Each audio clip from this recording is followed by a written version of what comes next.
Hello everyone, my name is Ankit and today we are going to talk about Blazor forms and validations. So I am currently working with Cisco System as software engineer. I am an author and a speaker. I am a GD for Angular and a Microsoft MVP for developer technology. I also write blogs at various platforms, including C Sharp Corner, Free Code Camp, and I also have my personal blog at ankitsharmablogs.com. You can go there and read blogs regarding .NET and front-end technologies such as Blazor and Angular. So let us understand how Blazor allows us to use forms. We can create a form in Blazor using the edit form component. The form validation can be implemented with the help of data annotations. So if you are coming from a .NET background, you're already aware of data annotations, which we used to have in our MVC. The same data annotations are carried over to Blazor, and we are going to use that to show the form validations. The edit form component in Blazor provides us three methods to handle form submission. The first one is on submit. So as the name suggests, it will be called when the form is submitted. Then we have on valid submit. It will be invoked when form is submitted and the form validations are passed. And finally, we have on invalid submit. It will be invoked when the form is submitted, but the form validations are failed. Blazor also allows us built-in components to receive and validate user inputs in a form. The input is validated during on-change event or when the form is submitted. So here you can see a list of built-in Blazor components provided.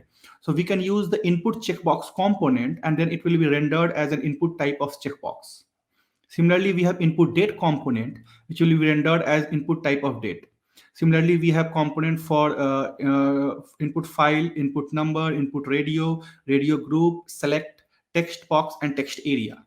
So we are going to use all these built-in component whenever we are going to create forms in Blazor. These built-in components will make our life easier as a Blazor developer, where we can easily integrate the validations to the fields. So we are going to see how it is done when in the latter part of the talk, where I am going to show the demo. So let us understand what is the edit context class. The edit context class holds metadata related to the data editing process, such as fields being modified and the validation messages. The edit form component creates a cascading value of type edit context, and we can use either the model attribute or the edit context attribute in the edit form component. Using both attribute at the same time results in a runtime error. So we are going to see this in example, how we can use a custom edit context, how we can customize our edit context to add custom form validation, and how we can use inbuilt validation in the edit form component. So in case of validation, there will be two type of validation. One will be the client side and one will be the server side. So in case of client side validation, the data annotations class already provides us with some inbuilt validations such as range, required, etc. However, there are some scenarios which is not covered by built-in form validation attribute. Then in that case, we are going to create a custom form validation attribute, which will allow us to associate the validation logic to a model property in a Blazor application. For example, if you want that a username field cannot contain the word admin, then there is no inbuilt validator provided by the data annotations class. So we are going to create a custom validator for that. Similarly, we have custom server-side validation. Once the client-side validation is successful, we will send the form data to a backend server via an API call. The model validation is processed on the server, and then it will return an error state code if the validation fails. Then we can create a custom validator component to display error on the form field based on the server-side validation. So for example, if we are registering for a particular field, if we are registering for a particular website, then the username must be unique. For example, is gmail.com. So we need to do validation on server side, where we are going to send the data to the backend. The data will be matched through a list of users which is already registered to the our system, and then based on that, it will return the errors or the availability of the user. So we are going to see this example also in our demo. So it's demo time. Let's go to the Visual Studio. So here I have created a Blazor WASM application. Blazor, it is the application is already created, and I hope that you guys are already aware how to create a Blazor WASM application. So the process which I am going to show here will be same for Blazor server also, with very minor differences. Here I am using Blazor WebAssembly. So first of all, here I have created a class called employee. So today we are going to create a registration form for employee. The form will accept the details of the employee, and it will also it will show if the username is available or not based on the validation. The first step is to add the fields. So the first property which I have added is first name. Here I have put two annotation. One is required, which says that this field is required, and second is the display. So this particular display attribute is used to show the name which will be displayed on the screen when the error message is shown. So when the error message is shown for this required field, this particular value will be displayed, and along with the text is required. So similarly, we are going to add the last name field. In case of last name also, we have added the required field and the display property.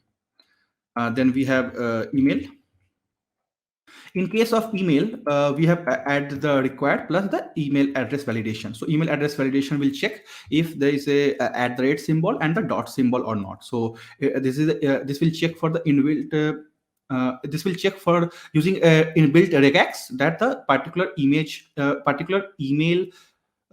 what you say, a particular email structure is correct or not. Then we have the username field. It is a required field, and also we are going to create a custom validator over here. So we will be adding that validator also after some time. Then we have password field and the confirm password field. So in the password field, along with the required field, we are also added a regular expression to check the strength of the password. So here you can see that I have added a error message which says that password should have minimum 8 characters, at least one uppercase, one lowercase, and one number. This particular check is done by this regular expression. So we are using the regular expression check. Similarly, we have other field called confirm password. This also contains the required plus the display name annotation, and also it is using a compare annotation to compare with the password field. So it will check if the password field value and the confirm password field value matches or not. Otherwise, it will show the error message that the password and confirm password field do not match. And finally, we have added a field called gender, which has only required annotation. Then we'll add constructors. We initialize all the fields. So this is all about our class. Then we will add a username validation attribute. So here you can see that we have added a username validation class, which is inheriting from the validation attribute class. And we have overridden the is valid function of this particular class. Now we are going to add our logic over here. So here, this particular function will accept the value for that particular field and also the validation context class. Here we are going to check if the value does not contains the word admin. So we are going to put a check that the username field should not contain the word admin in it. So this is the check for that. If the value for that particular field does not have the word admin in it, then we will return null, which means it is successful. Else, we are going to return a new object of type validation result. And here we are providing a custom error message, which says that the username cannot contain the word admin. And here we are providing a list of a object of type list for validation context of member name. Now, since we have added the logic for username validation, which is our custom class, we are going to use this over here. That is how we can create a custom client-side validation for our field. So whenever we create a form, this particular username validation attribute will be invoked on our username field, and it will check the value over here. And if the username contains the word admin, our error message will be shown. Now, here we have created a controller called employee controller. Here I will be adding a post method. At this point of time, you can see that we have created a list of type string for username list, and in the constructor, I have added three dummy values. Now, inside this post method, we will accept an object of type employee, and we will check if the username list, this particular list, contains the value which is in the username field. There is a caution over, you have to note over here, is that for the demo purpose, I have added this value for as a dummy value. Ideally, at this point of time, inside this post method, you should do a database call to fetch the list of user from your database and then match against that particular value. But for demo purpose, to for this particular session only, I have just used a dummy list over here. Now, if the username is already available in our database, in our list, then we will add a error to that particular field, which is employee data username, and then we'll provide a custom message over here which says that this username is not available, and then we will return the bad request. Else, if everything is successful, we'll return the okay request over here. Now we have this is a custom server side validation, which means we are sending the data to the server via an API call. Then server is doing all the validation, and then it is returning an error message to the client side.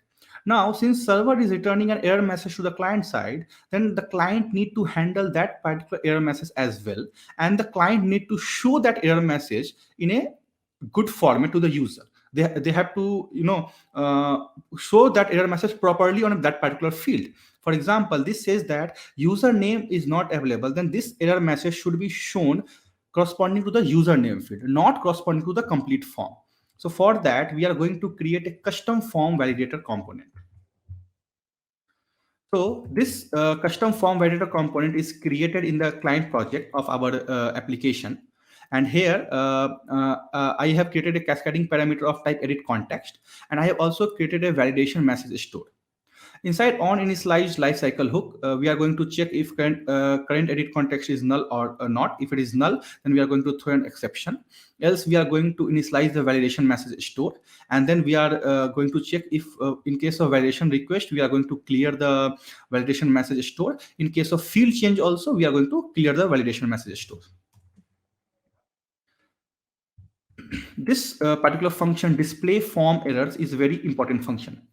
It will accept a dictionary of type string and list of string, and this in this particular function, we are going to iterate over that dictionary, and then we are going to add our field name and the error message into our validation message store.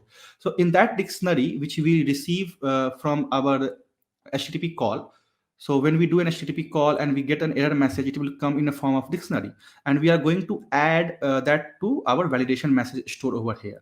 This particular function, display form error, will be called from our component, and the key will be the field name for the form field name, and the error value will be the errors. Now, and then we will call the notify validation state change to notify all our listeners for that. Finally, similarly, we have a clear forms error function, which will clear the validation message store, and again update notify the edit context.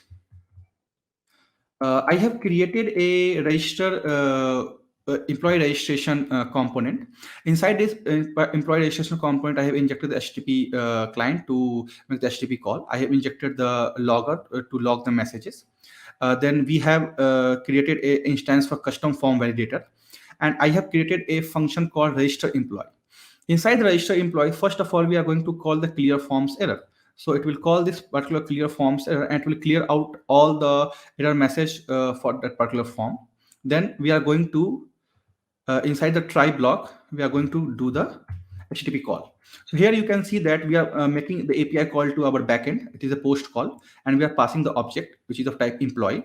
This particular employee object will be bind to our form in the HTML. And then as we change the value in the form, it will be a two-way binding, and this employee object will be updated. And when we click on the form submit, this register employee function will be called. And inside this register employee function, we are going to do the post call to our backend. Then we will see if there are any errors, and we are receiving the error in form of a dictionary. Now, here we are going to check if the status code is bad request and error count is greater than zero, then we are going to call the display form errors and we are going to send our error dictionary to that function. And then we are going to throw the exception. Else, if there are no error, we are going to set this particular is registration successful property to true, which is used to show a success message on the screen. And then we are going to log information that the registration is successful. This information will be shown in our browser console, and inside the cache we are going to log the error in our browser console. Finally, in the razor file, we have added the root for the page, and then we have inherited the base class. And these are this is just a basic bootstrap card. So I have created a bootstrap card to show the form. On the top, I have checked if the registration is successful. We are going to show a alert that registration is successful. So the point of interest is this edit form component. So as I told you that edit form component is used to display the form on our for our Blazor application. So here this edit form component will accept a parameter of type parameter model, which we will bind to model. So this is of object employee, which we have created over here, which is created over here. Then on valid submit, which means this form when this form will be submitted only when the client side validation is successful, we are going to call the register employee method. Then inside that we have written data annotation validator component. So this will invoke all our data annotation validators which we have defined in our model. And here we have used custom form validator component, which we have created over here. So you can see that this custom form validator is inheriting from a component base class. Therefore, this will act as a component for a Blazor application. Therefore, we have added that and we have passed the reference as custom form validator instance, which we have created in our component over here. Let me add the fields. So first of all, we are going to add the first name field. So here you can see that we have used the input text component. So if you remember a few minutes back, we discussed that Blazor provides us with few of the uh, inbuilt components to handle the form field. So input text is one of them. So we are going to use the input text over here, and we are binding it to the employee.firstName property. And we are using validation message component to display the error message for that particular field, which is employee.firstName. So this validation message will be invoked if there are any kind of error shown on the any kind of error happens for that particular field. Similarly, we will add the last name field. Inside last name also, we have added an input text which is of type text box, and we have binded it to the last name property of our employee class. And inside the validation message, we have also used we have binded to the employee.last name. Similarly, we have the email field, and email field is again using the input text component. Then we have the username field. Inside the username field, again, we have used the input text component and we have used validation message component to bind it to the employee.username. So if you remember, for username, we have used a custom username validation attribute. So even in case of the inbuilt error attribute or the custom error attribute, if any one of them fails, this particular validation message component will be invoked and the error message will be shown. Then we have the password field over here. So in case of password field, you can see that we have used input type text of type password so that the field will be masked. Similarly, for confirm password, we have used the same property and we have binded this field to employee.password and this to employee.confirm password. Finally, we have the gender field. So gender will be a drop down. So here we have used input select inbuilt component of Blazor, which is provided by the Blazor. And here we are showing three options. One will be the select gender for the value is empty, then male and female. And the validation message will be of employee.gender. At the end, we have a register button, which is of type submit. This is very important to understand that the button should be of type submit, then only form will be submitted, and this particular on valid submit function will be invoked. So let us run this application and then see it in action.